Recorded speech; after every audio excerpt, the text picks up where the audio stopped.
સંદેશ ન્યૂઝ પ્રસ્તુત કરે છે કૃષિ ક્રાંતિ 2022।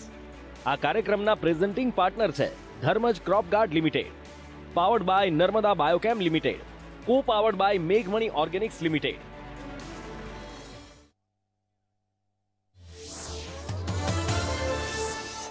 કાગવડમાં યોજાયેલી બેઠકમાં નરેશ પટેલના રાજકારણ પ્રવેશ અંગે થઈ ચર્ચા। તમામ કન્વીનરે આપી લીલી ઝંડી, જો કે હજી પણ તારીખો જાહેર નથી કરાઈ। વધતા ઈંધણના ભાવ મુદ્દે પ્રધાનમંત્રીએ વ્યક્ત કરી ચિંતા। રાજ્યોના મુખ્યમંત્રીઓને પેટ્રોલ પર ટેક્સ ઘટાડવાની આપી સલાહ। દેશના ખેડૂતોને કેન્દ્ર સરકારની મોટી રાહત, ખાતરમાં વધશે સબસિડી। કેબિનેટની બેઠકમાં લેવાયો નિર્ણય। પીએસઆઈ પ્રિલિમિનરી પરીક્ષાનું પરિણામ જાહેર। 4311 પાસ થયા। 1382 બેઠક માટે 96 ઉમેદવારોએ આપી હતી પરીક્ષા। પ્રાધ્યાપકોની પડતર માંગોનો સરકારે કર્યો સ્વીકાર। સીસીસી પરીક્ષાના ફરજિયાતનો નિયમ દૂર થશે। નિવૃત્ત શિક્ષકોને મળશે 7મા પગાર પંચનો લાભ। જીડીયુની ઇફતાર પાર્ટીમાં આરજેડીના નેતાઓને અપાયું આમંત્રણ। 6 જ દિવસમાં બીજી વખત બંને પક્ષોના નેતાઓ સાથે જોવા મળશે।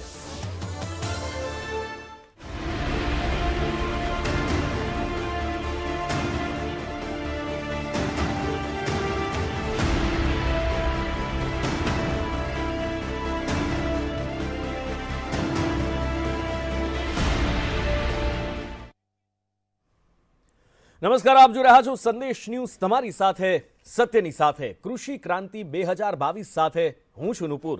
કૃષિ Kranti 2022 presenting partner Dharmaj crop guard limited, powered by Narmada biochem limited, co powered by મેઘમણી organics private limited. Krishi Kranti 3 દિવસથી આપણે વાત કરી રહ્યા છીએ ખેડૂતોના ઉત્કર્ષ માટે, ખેડૂતોની આવક વધારવા, ખેડૂતોને સાચી ટેકનોલોજીથી માર્ગદર્શન યોગ્ય રીતે મળી રહે અને સારી ઉપજ લઈ શકે એના માટેની। અને આજે હવે વાત કરવી છે પ્રાકૃતિક ખેતીની। જી હા, પ્રાકૃતિક ખેતીની ચારે તરફ અત્યારે વાત થઈ રહી છે। પ્રાકૃતિક ખેતી, ઓર્ગેનિક ખેતી, આ બંનેની અંદર અંતર શું છે? પ્રાકૃતિક ખેતીના ફાયદા શું છે? શું સાવચેતી રાખવી જોઈએ પ્રાકૃતિક ખેતી તરફ જ્યારે વળી રહ્યા છો ત્યારે? આ તમામ બાબતે વાત કરવી છે આજે। અને ચર્ચા કરવા માટે રાજ્યના કૃષિ મંત્રી રાઘવજીભાઈ પટેલ આપણી સાથે જોડાયા છે, સાથે જ નર્મદા બાયોકેમ લિમિટેડના એગ્રોનોમિસ્ટ મહેશભાઈ અગ્રવાલ અને સાથે જ મેઘમણી ઓર્ગેનિક્સના મેનેજિંગ ડિરેક્ટર નટુભાઈ પટેલ આપણી સાથે જોડાયા છે।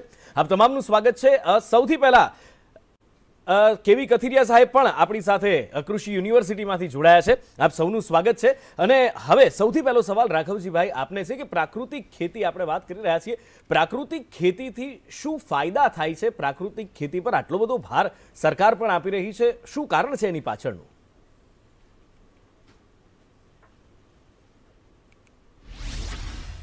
હું માનું છું ત્યાં સુધી 2 લાખથી વધુ ખેડૂતોએ આ યોજનાનો લાભ લીધો છે।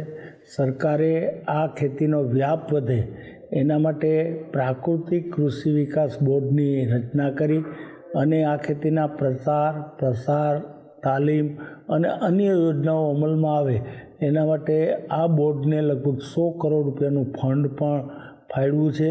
આ ઉપરાંત પ્રાકૃતિક ખેતીનું શિક્ષણ યુનિવર્સિટીઓમાં, કૃષિ યુનિવર્સિટીઓમાં શરૂ થાય એના માટે પણ સરકારે યુનિવર્સિટીઓને આદેશ આપ્યો છે, જેથી શિક્ષણ, સંશોધન અને તાલીમની બાબતોમાં પ્રાકૃતિક ખેતી તરફ વધુને વધુ શૈક્ષણિક ક્ષેત્રે ધ્યાન દેવાય। અભ્યાસક્રમોમાં કૃષિ યુનિવર્સિટીમાં આ વિષય સામેલ થાય અને એના પરિણામે પ્રાકૃતિક ખેતીનો વ્યાપ વધે એ દિશામાં પણ પ્રયત્નો કર્યા છે।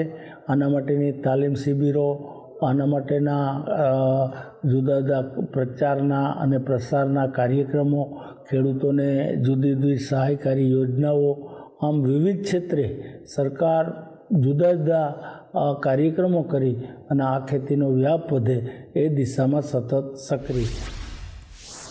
અને આ જે રાઘવજીભાઈએ જે વાત કરી કે ભાઈ હા, કૃષિ યુનિવર્સિટીનો આમાં એક મહત્વનો ફાળો સામે આવે છે કે ભાઈ જ્યારે ખેડૂતોને આ બાબતની માહિતી આપવી, એના માટે તૈયાર કરવા, એ પણ બહુ મોટી વાત છે। કથિરિયા સાહેબ, આપ વાઇસ ચાન્સલર છો કૃષિ યુનિવર્સિટીની અંદર, ખેડૂતો સાથે સીધા સંપર્કમાં રહેતા હોવ છો અને સ્વાભાવિક છે આપણે યુરિયા ખાતર કે પછી એ સિન્થેટિક ખાતરથી ખેતી થાય છે, પેસ્ટિસાઇડ્સથી, અત્યારે એ જમાનો છે, પણ હવે પ્રાકૃતિક તરફ ખેડૂતોને વાળવા એ પણ કદાચ એક પડકાર છે। કૃષિ યુનિવર્સિટી આ પડકારને કઈ રીતે લઈ રહી છે અને શું કામ કરી રહી છે એની ઉપર? આપનો પ્રશ્ન ખૂબ અગત્યનો છે, કારણ કે હાલની તકે આપણી જે પરંપરાગત અથવા તો જે કંઈ ચાલુ ખેતી પદ્ધતિઓ છે એમાંથી આપણે ઓર્ગેનિક તરફ પણ ઘણા વર્ષોથી ખેતી તરફ વળ્યા છીએ. હવે જે આપણો નવો આયામ આવ્યો છે એ પ્રાકૃતિક કૃષિનો છે. તો આ પ્રાકૃતિક કૃષિ છે એ બધી ખેતી પદ્ધતિઓ કરતાં થોડી જુદી છે, કારણ કે આ જે ખેતી પદ્ધતિ છે એની અંદર ખાસ કરીને જે કંઈ ગૌમૂત્ર છે અને ગાયનું છાણ છે, આ બધી જે બાબતો છે એમાંથી આપણે જે કંઈ જીવામૃત છે, ઘનામૃત છે, બીજામૃત છે, આ બધી જે નવી નવી જે બધી પદ્ધતિઓ છે એ પદ્ધતિઓ આપણે વિકસાવી અને એમાંથી આપણે એનો ઉપયોગ કરી અને આ જે કંઈ ખેતી પદ્ધતિ છે એની અંદર તેનો ઉપયોગ કરવાનો થાય છે. એટલે આજે આમાં ખૂબ સાવચેતીની જરૂર છે, કારણ કે આ એક નવી પદ્ધતિ છે. એમાં આપણને જો સંપૂર્ણ એનું જ્ઞાન પહેલાં મેળવી લેવું જોઈએ. આપણી જુદી જુદી તાલીમો જે થાય છે એ તાલીમો દ્વારા પણ આપણે પ્રેક્ટિકલ જ્ઞાન પણ મેળવવું જોઈએ, કારણ કે આમાં માત્ર આ જે બધી બાબતો છે એ ખેડૂત મિત્રોએ પોતાના ખેતરો ઉપર જાતે જ તૈયાર કરી અને ખેતીમાં ઉપયોગ કરવાનો થતો હોય છે. આ સમયે જો પૂરતી કાળજી રાખવામાં ન આવે તો આ જે પદ્ધતિ છે એ પદ્ધતિનો 100% આપણને લાભ ન મળી શકે. એટલે આપણને એમ ઘણી વખત થાય કે ભાઈ આ પદ્ધતિ છે એ સફળ નથી થતી. પરંતુ જો આપણી પાસે સંપૂર્ણ એની માહિતી હોય અને પ્રેક્ટિકલ માહિતી જે બનાવવાની પદ્ધતિઓ હોય, આ બધી જો બાબત હોય તો મને એવું લાગે છે કે આ જે પદ્ધતિ છે એ 100% જેનો અમલ કરી અને એનો લાભ મળી શકે એમાં કોઈ શંકા નથી. આણંદ કૃષિ યુનિવર્સિટી ઉપરાંત રાજ્યની 3 કૃષિ યુનિવર્સિટીઓ છે અને મને કહેતા આનંદ થાય છે કે આપણી જે ઓર્ગેનિક એગ્રીકલ્ચર યુનિવર્સિટી હતી એમાં રાજ્ય સરકારે ચાલુ વર્ષે આ જે ઓર્ગેનિક હતું એમાં પ્રાકૃતિક કૃષિનો જે ભાગ છે એ ઉમેરી અને એમાં નામાકરણમાં પણ આપણે અત્યારે સુધારો કર્યો છે વિધાનસભાની અંદર. એટલે આવતા વર્ષોની અંદર આ જે કૃષિ યુનિવર્સિટી છે એની અંદર પણ ખૂબ મોટા પાયા ઉપર આ પદ્ધતિનો અંગેના સંશોધનો હાથ ધરવામાં આવશે. સંશોધનો થયા પછી એની જે વિસ્તરણની કામગીરી છે એ ખેડૂતો સુધી એમને તાલીમ આપી અને પહોંચાડવા માટેની પણ ખૂબ મોટી કામગીરી હાથ ધરવામાં આવશે. 4 યુનિવર્સિટીઓની અંદર હાલની તકે પણ અમે સંયુક્ત રીતે જે અમારા સંશોધનના જે કાંઈ કાર્યક્રમો અમે બનાવતા હોઈએ છીએ, ભૂતકાળની અંદર છેલ્લા 3 વર્ષની અંદર પણ જે સંશોધનો ચાલી રહ્યા છે એમાંથી પણ પ્રાકૃતિક કૃષિના જે આયામો છે એને અમે ઓલરેડી વણી લીધા છે અને એના આધારિત પણ નવી જે ભલામણો ચાલુ વર્ષે આવશે એમાંથી પણ પ્રાકૃતિક કૃષિની અંદર નવી વૈજ્ઞાનિક ઢબે જે કંઈ ખેતી પદ્ધતિઓ આવશે એની પણ ભલામણ કરવામાં આવશે.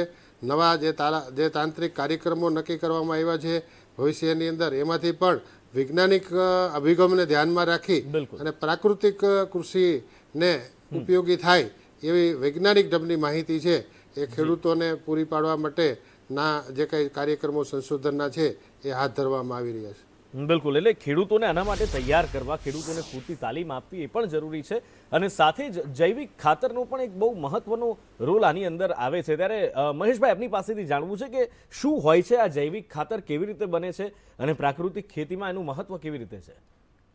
सर्वप्रथम सभी को नमस्कार। जैविक खातर और ऑर्गेनिक खातर दोनों अलग अलग खातर है। ऑर्गेनिक में खातर में ज़मीन में जो ऑर्गेनिक कार्बन होता है, जो ज़मीन में मेन उसका की बोलते हैं, वो बहुत बड़ा महत्वपूर्ण रहता है ऑर्गेनिक में। जैविक खातर में ऐसा बहुत सारे ऐसे माइक्रो ऑर्गेनिज्म आते हैं जो ज़मीन को फलद्रुप करते हैं। फलद्रुप करने के अलावा जो हवा में जो नाइट्रोजन होती है उसको खींच के सॉइल के अंदर उसके रूट्स में पहुंचाते हैं। कुछ ऐसे बैक्टीरिया होते हैं, पीएसबी फॉस्फेट सोल्युलाइजिंग बैक्टीरिया, वो बायो फर्टिलाइजर में ही आते हैं। ज़मीन में बहुत सारा फॉस्फोरस ज़मीन के अंदर पड़ा हुआ है, बट वो क्या है कि फिक्सेशन फॉर्म में पड़ा हुआ है। एक फॉस्फेट कैल्शियम फॉस्फेट का फिक्स हो जाता है तो वो ज़मीन में पड़ा हुआ ऑलरेडी, तो वो एक से जो बैक्टीरिया पीएसबी है वो उसको अवेलेबल फॉर्म में कराता है। इसके अलावा पोटेशियम सोल्युलाइजिंग केस भी एक बायो फर्टिलाइजर आता है, उसका भी फार्मर यूज कर सकते हैं। जो पोटेशियम एक्चुअली क्या है, अभी गुजरात की बात की जाए तो गुजरात में पोटेशियम का न्यूट्रिएंट स्टेटस देखेंगे तो हाई है पोटेशियम, बट क्या है, but it is not available form, उसको प्लांट अपटेक नहीं कर पाता है। तो ऐसे जो बैक्टीरिया हैं पोटेशियम सोल्युलाइजिंग बैक्टीरिया, ये बैक्टीरिया भी प्लांट्स के लिए बहुत महत्वपूर्ण है। तो ये जो बायो फर्टिलाइज़र है, अगर इसका हम यूज करते हैं तो कहीं ना कहीं अपने ऑर्गेनिक फार्मिंग में बहुत बड़ा इसका रोल रहेगा। इसके अलावा ये जो बैक्टीरिया हैं एक एंजाइम्स सीक्रेट करते हैं, जिससे क्या जो न्यूट्रिएंट्स जो सॉइल के अंदर पड़े हैं उसको अवेलेबल फॉर्म में, बहुत इजी फॉर्म में प्लांट को अवेलेबल कर सकते हैं। और इसका जो बैक्टीरिया हैं एज ए PGPR की तरह भी काम करते हैं, जो इसमें फ्लावरिंग में और उसका सीड जो जर्मिनेशन में बहुत अच्छा महत्वपूर्ण रहता है। तो ये बायो फर्टिलाइजर और ऑर्गेनिक, ये दोनों फर्टिलाइजर फार्मर को अपने ऑर्गेनिक फार्मिंग में, नेचुरल फार्मिंग में यूज करना चाहिए, जिससे कि सॉयल हेल्थ भी अच्छी बनी रहेगी, इको फ्रेंडली यूज भी कर सकते हैं, कॉस्ट भी फार्मर को कम पड़ेगी। बिल्कुल। तो मेरे हिसाब से ये बायो फर्टिलाइजर फार्मर को यूज करना चाहिए प्राकृतिक खेती के लिए। बिल्कुल, प्राकृतिक ખેતીની આપણે વાત કરીએ છીએ, એના ફાયદા પણ જોઈએ છીએ, પણ નટુભાઈ પ્રાકૃતિક ખેતીની જ્યારે આપણે વાત કરીએ, જમીનની ગુણવત્તા સુધરે 100%, એમાં જમીનમાં રહેલા જે આપણે બધા જે યુરિયા જે પણ વાપર્યું છે એનાથી છુટકારો મળે, ગુણવત્તા સુધરે, પણ સમય લાગે છે, ઘણો બધો સમય, કે ખેડૂતના દીકરા તરીકે આપ પણ જાણો, હું પણ જાણું, ઘણો બધો સમય લાગે છે। અને પ્રાકૃતિક ખેતીની વાત એક એ પણ છે કે ઉપજ ઘટે છે જે અત્યારે મળે છે એના કરતાં, તો આનું ઇમ્પ્લિમેન્ટેશન એટલે એનું અમલ છે એ લાર્જ સ્કેલ પર, સ્મોલ સ્કેલ પર કેવી રીતે કરવો જોઈએ જેથી કરીને કોઈ સંકટ ઊભું ન થાય?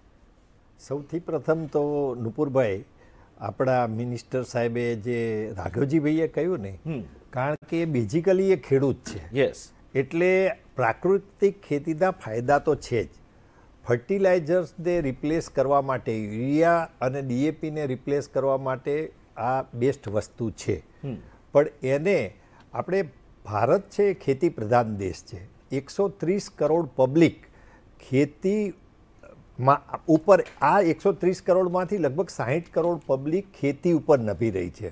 હવે આમાં આપણે કાંઈ પણ નાની પણ મિસ્ટેક કરીએ ને તો બધી રીતે પ્રાકૃતિક ખેતી નાના પાયે, જેમ ગુજરાત ગવર્મેન્ટે 100 કરોડ રૂપિયા આ બજેટમાં આપ્યા, એનો ટ્રાયલ થશે અને એ ધીમે ધીમે એના જેમ ફળ આવતા જશે એમ એ લોકો વધારશે, અને આ જ કરવું જોઈએ।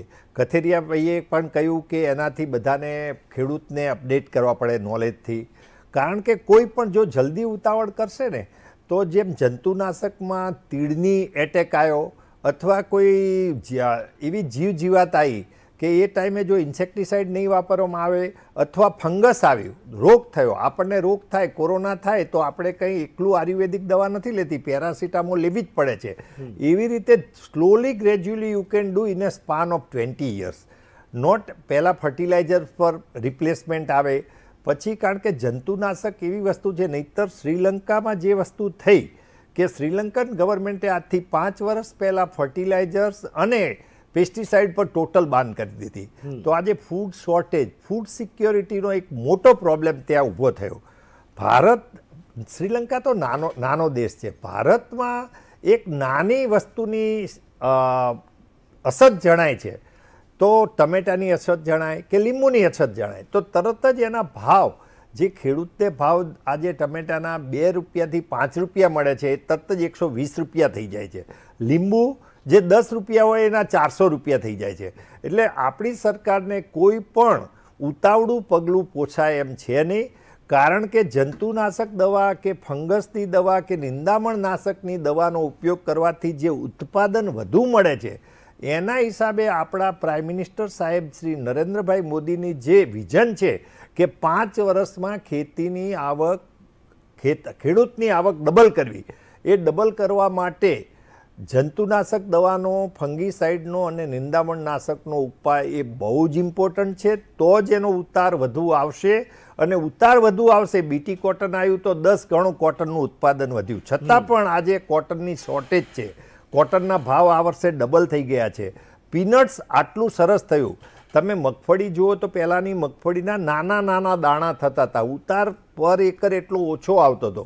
આજે સારા જંતુનાશક દવાના ઉપયોગથી એની જે ક્વોલિટી એટલી સરસ થઈ છે, એવી રીતે કેસ્ટરમાં ક્વોલિટી, ઉત્પાદન વધ્યું છે। હજુ આમાં ઘણું કરવાનું છે, નવી ટ્રેડના જંતુનાશક દવા ઉપયોગ કરવાથી એના ડોઝીસ પણ ઘટ્યા છે અને એની સેફટી પણ વધી છે।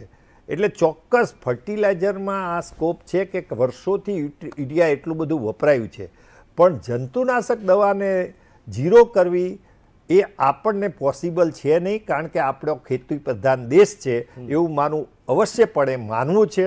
બાકી નુપુરભાઈ, ગવર્મેન્ટની જે બી સ્કીમ હશે એઝ એ ઇન્ડસ્ટ્રી તરીકે અમારે તો એમાંથી પણ અમે કંઈક શોધી કાઢીશું, એમાંથી પણ કંઈક નફો શોધી કાઢીશું અને એના રસ્તે ચડી અને અમે ચોક્કસ ગવર્મેન્ટ ઓફ ગુજરાત અને ગવર્મેન્ટ ઓફ ઇન્ડિયાના વિઝનને સપોર્ટ કરીશું. એમાં કોઈ બે શક નથી.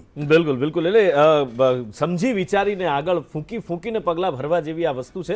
રાઘવજીભાઈ, હવે ખેડૂતોને આ બાબતે પ્રોત્સાહિત કરવા જરૂરી છે. ખેડૂતોને આ બાબતે કૃષિ યુનિવર્સિટીમાંથી જે આપણને કહ્યું કથિરિયા સાહેબે કે કઈ રીતના પ્રયત્નો કરવામાં આવે છે, પણ સરકાર દ્વારા એવી કઈ કઈ યોજનાઓ ચલાવવામાં આવે છે પ્રાકૃતિક ખેતી માટે, ખેડૂતો માટે, કે જેથી કરીને ખેડૂતો આ રસ્તે વળે, એમને સાચી સમજ મળે, ખેડૂતોને પ્રોત્સાહન મળે પ્રાકૃતિક ખેતીનું? રાજ્યમાં પ્રાકૃતિક ખેતીનો વ્યાપ વધે એના માટે રાજ્યનું ખેતીવાડી ખાતું સતત પ્રવૃત્તિશીલ છે.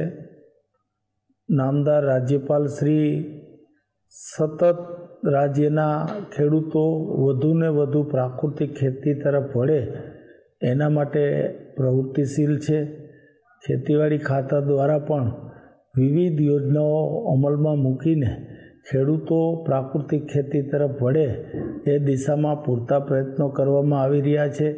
દેશી ગાય આધારિત ખેતી કરતા ખેડૂતોને પ્રાકૃતિક ખેતી જો કરે તો એને એક ગાય દીઠ એક ખેડૂતને મહિને 900 રૂપિયા લેખે 12 મહિનામાં 10,800 રૂપિયાની સહાય આ માટે આપવામાં આવે છે. દેશી ગાયના ગોબર અને મૂત્રથી આ ખેતી થાય છે. 30 એકર જેટલા વિસ્તારમાં એક દેશી ગાયથી એના છાણ અને મૂત્રથી આ ખેતી થઈ શકે, એટલે આ ખેતી તદ્દન સસ્તી છે અને ખૂબ જ ઉપયોગી પદ્ધતિ છે. એના માટે રાજ્ય સરકારે ડાંગ જિલ્લામાં તમામ ખેડૂતોને હેક્ટર દીઠ 5,000 રૂપિયા ખરીફમાં અને 5,000 રૂપિયા રવિ પાકમાં મદદરૂપ થવાની યોજના કરી છે. ડાંગ જિલ્લાને સંપૂર્ણ ખેતીમુક્ત, રાસાયણિક ખેતીમુક્ત જિલ્લા તરીકે જાહેર કરી અને પ્રાકૃતિક ખેતીના જિલ્લા તરીકે જાહેર કર્યો છે. એટલે ડાંગ જિલ્લાથી શરૂઆત થઈ. રાજ્યના લગભગ 2 લાખ ઉપરાંત ખેડૂતો 2,50,000 એકરમાં આ ખેતી અત્યારે કરી રહ્યા છે અને આમ રાજ્યમાં પ્રાકૃતિક ખેતીનો વ્યાપ દિન પ્રતિદિન વધતો જાય છે. હવે તમે જ્યારે પ્રાકૃતિક ખેતીના ફાયદાની વાત કરી છે ત્યારે એક તો આ ખેતીમાં ખર્ચ તદ્દન ઓછું છે, એટલે કે પડતર કિંમત છે ખેડૂતોના માલની એ તદ્દન ઓછી થાય છે. બીજું, એની ઉત્પાદિત વસ્તુઓના ભાવ પણ ખેડૂતોને બીજી ખેતી કરતા ખેડૂતોના માલ કરતાં વધારે ભાવ મળે છે.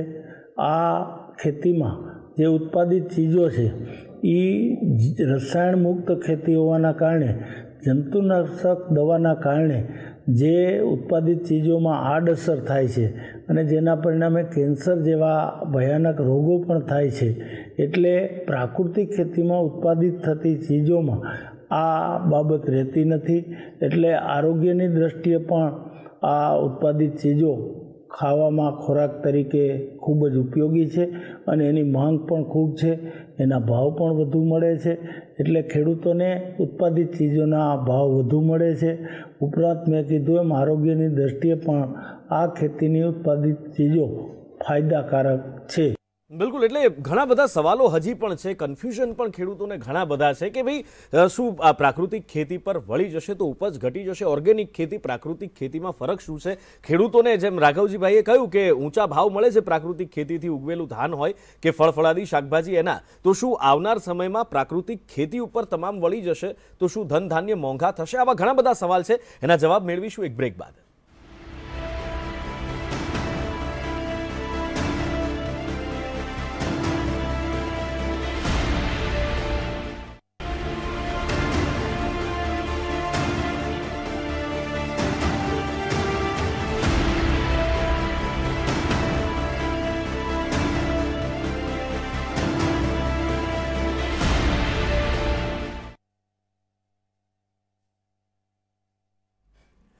Welcome back. કૃષિ ક્રાંતિ 2022 આપ જોઈ રહ્યા છો. Krishi Kranti 2022 presenting partner Dharmaj crop guard limited, powered by Narmada biochem limited, co powered by મેઘમણી ઓર્ગેનિક્સ લિમિટેડ. અને હવે ચર્ચાને આગળ વધારીએ. અચ્છા રાઘવજીભાઈ, પ્રોત્સાહન ખેડૂતોને અપાય છે એની વાત કરી આપે.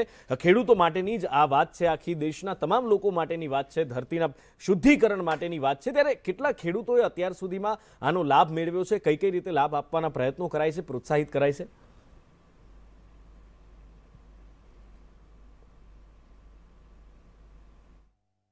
મેં કીધું એમ, એક તો ખેડૂતોની જે ઉત્પાદન કિંમત છે, પડતર કિંમત એની ચીજ વસ્તુઓની, ઉત્પાદિત જણસીઓની, એ તદ્દન ઓછી આવે છે. એટલે ખેડૂતોને આવક વધે ખેતીમાં. માનનીય વડાપ્રધાનશ્રીનો જે નેમ છે કે ખેડૂતોની આવક ડબલ કરવી, તો આવક ડબલ કરવા માટે એની ઉત્પાદન કિંમત છે એ ઘટાડવી પડે. એટલે પ્રાકૃતિક ખેતીમાં ઉત્પાદન કિંમત 0 ગણી શકાય.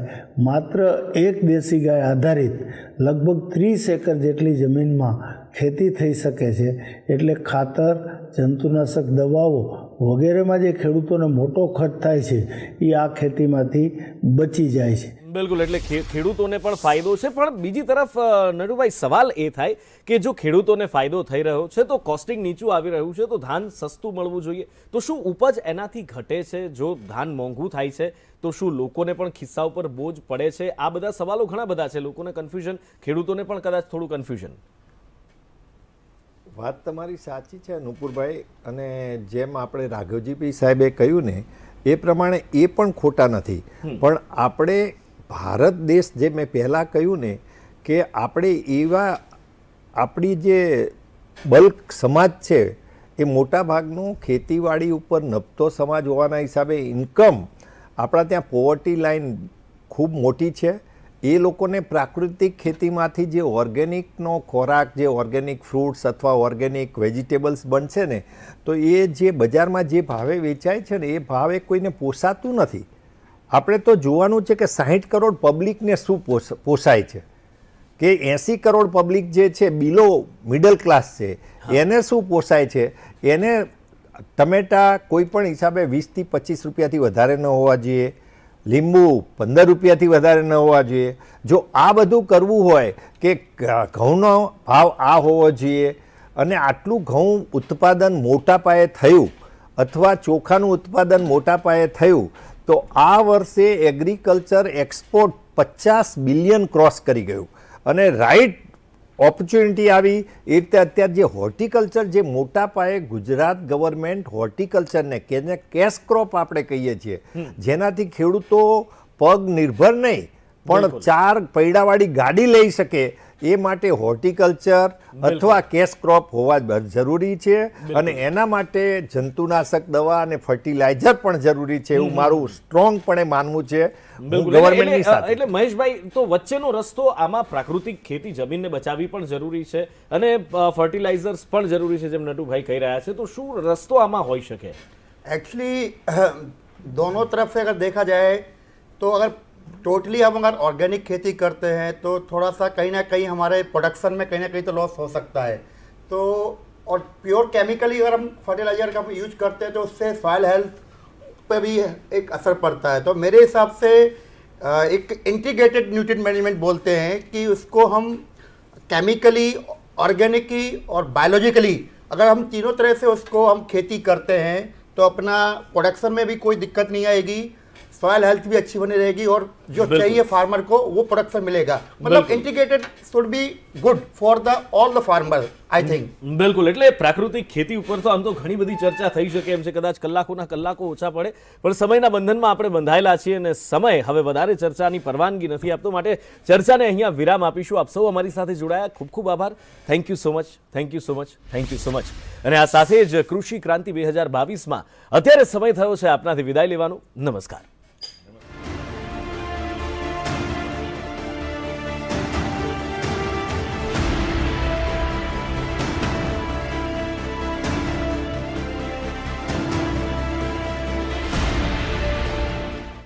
સંદેશ ન્યૂઝ પ્રસ્તુત કરે છે કૃષિ ક્રાંતિ 2022. આ કાર્યક્રમના પ્રેઝન્ટિંગ પાર્ટનર હતા Dharmaj crop guard limited, powered by Narmada biochem limited, Co-powered by Meghmani Organics Limited.